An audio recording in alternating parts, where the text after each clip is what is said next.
وطن عزیز کی سب سے معروف اور مشہور تنظیم ملی اور قومی تنظیم جمعیت العلماء ہند کے ضلع کشن گنج کے اس عظیم الشان تاریخی اجلاس میں تشریف فرما حضرت مولانا محمود اسد مدنی صاحب دامت برکاتہم، ضلع کے ذمہ دار حضرت مولانا غیاث الدین صاحب، حضرت مولانا خالد انور صاحب، بہار جمعیت العلماء کے صدر جناب مولانا مفتی جاوید اقبال قاسمی صاحب، یہاں پر موجود سبھی ذمہ دار علماء کرام، حاضرین عزیزوں اور نوجوانوں، میڈیا کے نیک ساتھیوں، یہ وقت ہمارے لیے بڑا تاریخی ہے کہ ہم سرزمین کشن گنج میں ایک ایسے انقلابی اجلاس کو کامیاب کرنے میں کامیاب ہوئے ہیں جس کی نظیر کم ملتی ہے۔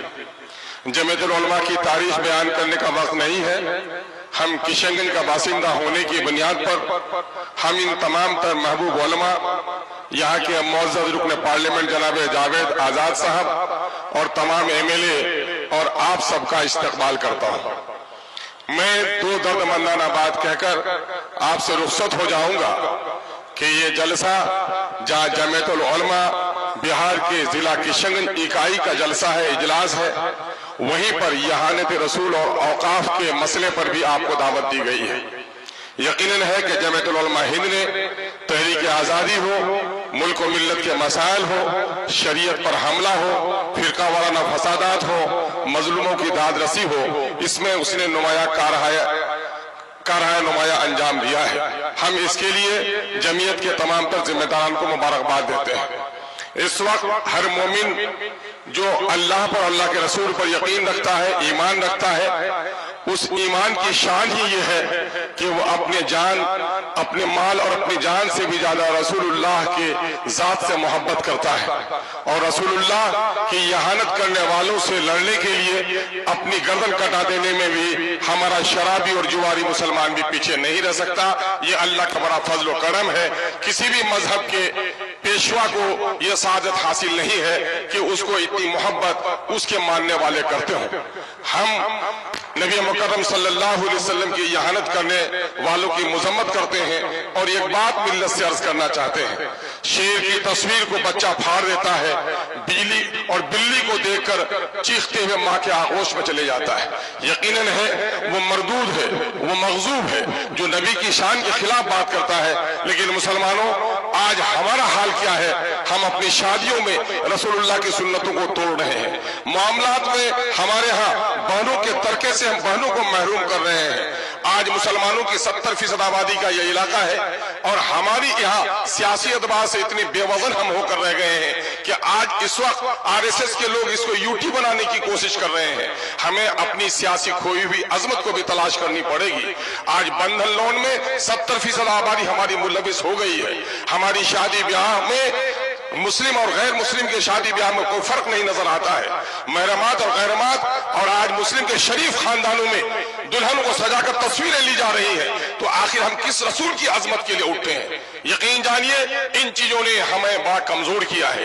دوسری طرف مسلکی اور مکتب فکر کے اختلافات نے بھی ہمیں بہت کمزور کیا ہے۔ حکیم الامت نے پہلے کہہ دیا تھا، منفعت ایک ہے اس قوم کی، نقصہ بھی ایک ہی سب کا نبی، دین بھی، ایمان بھی ایک، حرم پاک بھی، اللہ بھی، قرآن بھی ایک۔ کیا ہوتا بڑی بات جو ہوتے مسلمان بھی ایک۔ کہیں فرقہ بندی اور کہیں ذاتیں ہیں، زمانے میں پنپنے کی کیا یہی باتیں ہیں؟ اشعار مجھے صحت کے ساتھ یاد نہیں ہے، لیکن میں آپ کو بتانا چاہتا ہوں کہ اس وقت ان فرقہ بندیوں نے بھی ہمیں کمزور کیا ہے۔ سیاسی بے وزنی نے ہمیں اس ملک میں عزت اور وقار سے جینے کا حق بھی چھین لیا ہے۔ آج ہمارے دینداروں کی داڑھیاں نوچی جا رہی ہیں، ٹوپیاں اچھالی جا رہی ہیں، بیٹیوں کے نقاب پھاڑے جا رہے ہیں، مسجدوں کے تہخانے میں آج مورتیوں کی تلاشی ہو رہی ہے۔ اس کی سب سے بڑی وجہ ہے کہ ہم اس ملک کے آزاد کرانے میں ہمارے صلحاء اور ہمارے بزرگوں نے جو قربانیاں دی ہیں، اس ملک کی آزادی میں ہم وہ نمایاں رول ادا نہیں کر پا رہے ہیں۔ ہم اللہ رب العزت سے دعا گو ہیں کہ اللہ تبارک تعالیٰ ہمیں توفیق عطا فرمائے۔ دوسری طرف اوقاف کی اتنی بڑی ملکیت کہ اگر اوقاف کی جائیداد کی صحیح آمدنی کا استعمال کیا جائے تو مسلمانوں کی درجنوں نہیں بلکہ سینکڑوں میڈیکل کالجز چل سکتے ہیں، سینکڑوں انجینئرنگ کالجز چل سکتے ہیں، فلاحی کام ہو سکتے ہیں۔ یقیناً है कि मोदी हुकूमत इस वक्त हमारी औकाफ की जायदाद, जो हमारे बाप दादा की दी हुई जायदाद है, किसी के बाप की जायदाद नहीं है, वो गरीबों के लिए, यतीमों के लिए, बेसहारा लोगों के लिए, मिस्किनों के लिए सहारे की एक चीज है। नबी करीम सल्लल्लाहु अलैहि वसल्लम ने मस्जिद नबी तामीर करी तो उस जमीन को वक्फ किया। औकाफ का सिलसिला हजरत उमर फारूक रजी अल्लाह तआला अन्हु के जमाने में के काफी आगे बढ़ा है, और उस औकाफ के मामले में आज हुकूमत की बहुत ही नापाक नजरें हम पर उठ रही है। मैं आपसे पूछना चाहता हूं कि मोदी का यह काम गलत है, नापाक है, कि अगर वो हमारी औकाफ पर हमला करना चाहता है, लेकिन किशनगंज के मुसलमानों सिर्फ ये तय कर लो कि किशनगंज में जितनी जमीनें वक्फ की है, इन हरामखोरों के पेट से निकालने के लिए अगर हम कामयाब हो जाएंगे तो यकीनन मुल्क में भी हमको कामयाबी मिल जाएगी। आज बात कही जा रही है कि औकाफ की जायदाद को कब्जा कौन लोग किए हुए हैं, औकाफ की जायदाद को ज्यादा कब्जा किए हुए। मैं वक्फ सुन्नी बोर्ड का रियासती मेंबर रहा, जब मैं बिहार शरीफ में गया तो वक्फ की दुकानों का किराया 500 रुपए था, और वही जो निजी दुकान था 2500 रुपए किराया था। पटने में चलिए, 2 सतून आपका इस्तेमाल करते हैं। एक सतून है पटना स्टेशन का, वो मीनारा मस्जिद का सुब्ज गुम्बद वाला मीनारा, और वही एक मंदिर का मीनारा भी आपका इस्तेमाल करता है। सबक ले लो मुसलमानों कि बिहार में औकाफ की जितनी जमीन है, न्यास परिषद को उतनी जमीन नहीं है, लेकिन उनकी ईमानदारी ने आज कैंसर हॉस्पिटल बना लिए, आज आंखों के हॉस्पिटल बना लिए, आज औरतों के लिए हॉस्पिटल बनाए। तसलीस के फर्जंद ले गए थे मीरास खलील, आज तो बुत परस्तों के फर्जंद ले गए मीरास खलील।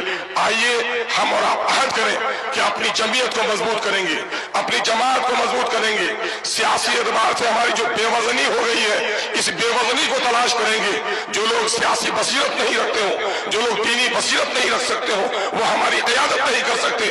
हम अपनी सफों में सियासी बसीरत पैदा करें, और दीनी अहमियत के बगैर कोई सियासी बसीरत भी काम आने वाली नहीं है। दीनी अहमियत पैदा करें। एक बड़ी आलिम दीन हजरत मौलाना वली रहमानी साहब दामद नव्वर अल्लाह बरकतहू ने क्या तारीखी जुमला कहा था, ऐ किशनगंज के मुसलमानों, सीमांचल की पट्टी में बसने वाले मुसलमानों, तुम्हारी तादाद तो इतनी ज्यादा है कि मिल्लत के मुल्क और मिल्लत के दरपेश मसाइल की लहरें यहाँ से उठनी चाहिए थी। अफसोस कि लहरें तो तुम्हारे यहाँ नहीं उठती, जो लहरें दूर से चलकर आती है वो लहरें भी थम जाती है। अल्हम्दुलिल्लाह यहाँ के मिल्लत के गयूर हमारे उलमा ने अब इस सबक को दोहराया है कि इंशाअल्लाह अज़ीज़ सीमांचल की पट्टी से मिल्लत के मसाइल की हर आवाज बुलंद होगी, और इंशाअल्लाह उसकी लहरें दूर तक जाएंगी। आइए हम अपने उलमा की आजमत और उनके नेक मशवरों पर अमल करने का जज्बा अपने दरमियान में पैदा करें। अगर हमने अपने सफों में इत्तिहाद पैदा किया, मौलाना काजी मुजाहिदुल इस्लाम कासमी साहब नव्वर अल्लाह मरकदहू के एक जुमले पर अपनी बात में खत्म करूंगा। उन्होंने यही मिल्ली काउंसिल के इजलास में सोनथा की सरजमीन में कहा था, ऐ मुसलमानों, तुम्हारी गर्दनें सिर्फ कलमे के नाम पर काटी जाती, तुम्हें नहीं पूछा जाता कि तू हनफी है कि तू साफई है, तू देवबंदी है कि तू बरेली है, तू सैयद है, मोगल है, पठान की अंसारी है। जब ये दुश्मन तुम्हें कलमे के नाम पर एक समझता है, तो क्या तुम अपने गर्दनों के नाम की हिफाजत के लिए भी एक नहीं हो सकते हो? आइए हम और आप मुत्तहिद होकर अपने कलमे और अपने दीन के पाबंद बन जाए। और इस मुल्क में जो गैर मुस्लिम भाई हमारे हैं, यकीनन मैं कसमें खाकर कह सकता हूँ, उलमा से जो तरबियत हासिल की है वो उसी आदम की औलाद है जिसकी औलाद हम हैं। वो हमें नहीं पहचानते, हम उन्हें खुदा की कसम पहचानते हैं कि वो हमारा भाई है। हम उनसे दुश्मनी नहीं करते, बल्कि उनको यकीन दिलाना चाहते हैं कि अंग्रेजों ने जब हिंदुओं के बच्चों को ईसाई बनाने का काम किया था, तो हमारे उलमा ने शहादत देकर अंग्रेजों को भगाकर तुम्हारे राम के अकीदे की हिफाजत की है। आओ, सुख भी शांति भी भक्तों के गीत में है, इस देश के वासियों की मुक्ति प्रीत में है। बहुत बहुत शुक्रिया। अस्सलाम वालेकुम व आखिरु दावाना अनिल हम्दुलिल्लाहि रब्बिल आलमीन।